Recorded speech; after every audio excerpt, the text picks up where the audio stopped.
Millions of people behind on their rent could soon be evicted. A federal moratorium on evictions expired over the weekend. The Biden administration is now turning to states and local governments to prevent residents from becoming homeless. Nikole Killion introduces us to a young mom who says she's desperate for help. It says that I owe $1,600. Ebony Smith has only 11 days before she could be evicted out of her Dallas home. Paid all my rent. I never was behind on my rent. Boom. Her 4 kids don't even know. Kids supposed to be kids. They're not supposed to be worried about, oh, where we get evicted or we're going to have somewhere to stay. They ain't supposed to worry about that. With roughly 6.2 million households behind on rent, most behind by an average of $3,700 and possibly facing evictions as soon as this week, the White House today tried to step in to ease the blow, calling on governors and mayors to extend their own moratoriums for the next 30 to 60 days. The president's focus is for us to do everything within our power. For the 3rd straight day, Missouri Congresswoman Cori Bush, who was once homeless herself and has been evicted 3 times, camped out on the House steps in protest, demanding her House colleagues return from recess to pass an extension. She also met with Vice President Kamala Harris at the Capitol, tweeting, "I needed her to look me in my eyes, and I wanted to look in hers when I asked for help." We get paid to do this, and so we have to make this happen. Alexandra Alvarado is with the American Apartment Owners Association. Her members have racked up losses while the moratorium has been in effect. For them, tens of thousands of dollars of back owed rent is not uncommon. And since they don't have very many units and many of them rely on that for supplemental income or retirement, it has been quite a challenge for them to make it through this time. And Nikole Killion joins me now from Capitol Hill with more. Hi there, Nikole. So last week, the White House called on Congress to extend the eviction moratorium. Then House Democrats put pressure on the White House to take action. Now the White House is leaving it up to governors and mayors. Where do things stand now? Is there a sense on Capitol Hill this problem is being addressed? Well, as Congresswoman Cori Bush told me earlier today, it's kind of a game of hot potato at this point. But look, she and other Democrats really still feel strongly that at the end of the day, Congress should do its work on this issue and pass an extension. But for now, what we saw the White House do, as you mentioned, is really urge these states and local governments to extend the moratoriums on their part for the next 30 to 60 days. That would potentially buy a little bit more time to work out a legislative fix.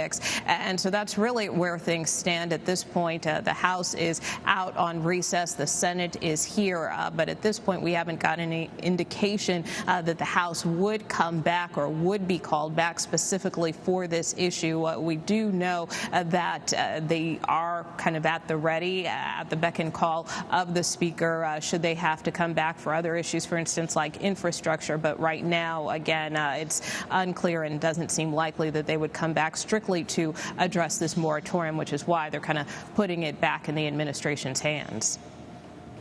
So against that backdrop, Speaker Pelosi said that Treasury Secretary Janet Yellen will brief House Democrats on rental aid on Tuesday.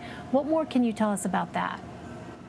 Well, we don't have a lot of details about the meeting. We do know that the Treasury Department has been responsible for allocating some of these funds that are part of the Emergency Rental Assistance Program, and a lot of that funding has gone unspent. I believe the fund is roughly about $46.5 billion, and only about $3 billion of that has been dispersed, according to some lawmakers. So that is one of the things that House Democratic leaders are encouraging, that more of this money get out of the door to help these renters again in the interim now that this moratorium has lapsed.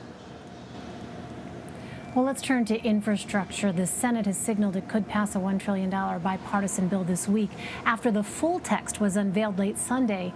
Where does this legislation stand currently, and what kind of support does the package have so far?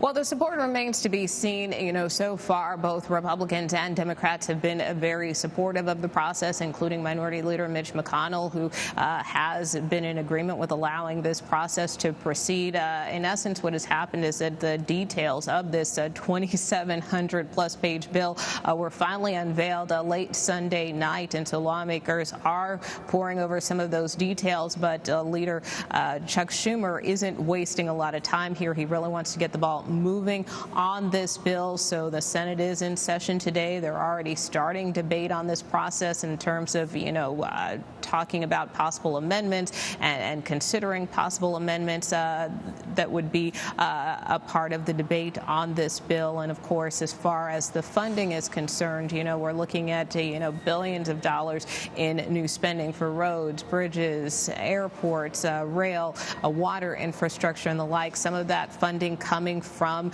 unspent COVID relief funds. So, on principle, on the overall details, most lawmakers seem to be supportive of the package. But again, the devil is always in the details, and that's one thing Republican lawmakers are emphasizing. Look, this process took many months. We should get the time to be able to read through this bill, to be able to process it, to be able to debate these amendments. So Republican lawmakers don't want to rush this, but for Democratic leaders, they want to get this done as quickly as possible before the August recess. And Nikole, what's the latest on the $3.5 trillion reconciliation bill for what Democrats call human infrastructure?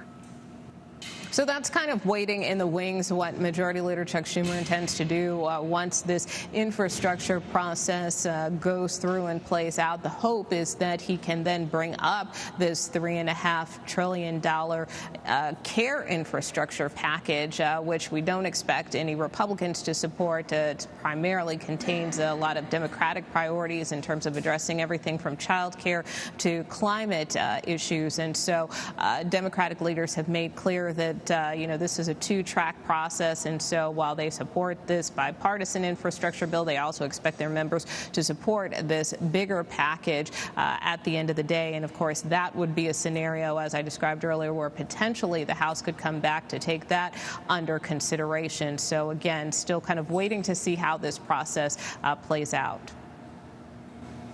Finally, Nikole, dozens of state legislators are in Washington to join Texas Democrats for a week of action on voting rights legislation. What exactly will these state lawmakers be doing? Well, this is part of an intensified pressure campaign that we have seen not only by these Texas Democrats as they remain in town here in Washington, but also, part of a broader coalition of groups that has really made it a priority to keep the pressure on Congress as it relates to voting rights legislation. So this is just another organized event or series of events kind of around some of these same issues. So we do expect dozens of state legislators from around the country to convene here in Washington. They have a major rally planned on Tuesday. They also have other activities throughout the week, including a call-in day to lawmakers. And like I said, these are strategies that we've seen from other organizations as well, especially now that momentum is building for federal voting rights legislation. We do know that Democratic lawmakers, both in the House and Senate, are kind of putting the finishing touches on measures, including kind of a reworked version of that For the People Act. We're expecting Senate Democrats to unveil more details about their revamped bill soon. And then over in the House, they've been working on the John Lewis Voting Rights Act, which would again strengthen provisions in the Voting Rights Act. And so they have been holding hearings on that. And so Jim Clyburn, the House whip, said last week that potentially as soon as this week we could see some of that legislative language as well, especially as we get close to the 56th anniversary of the Voting Rights Act, which is this coming Friday. So they're hoping to time it in time for that, along with these additional demonstrations. Back to you. A busy time, especially for August in Washington. All right, Nikole Killion for us. Absolutely. Nikole, thank you very much. You bet.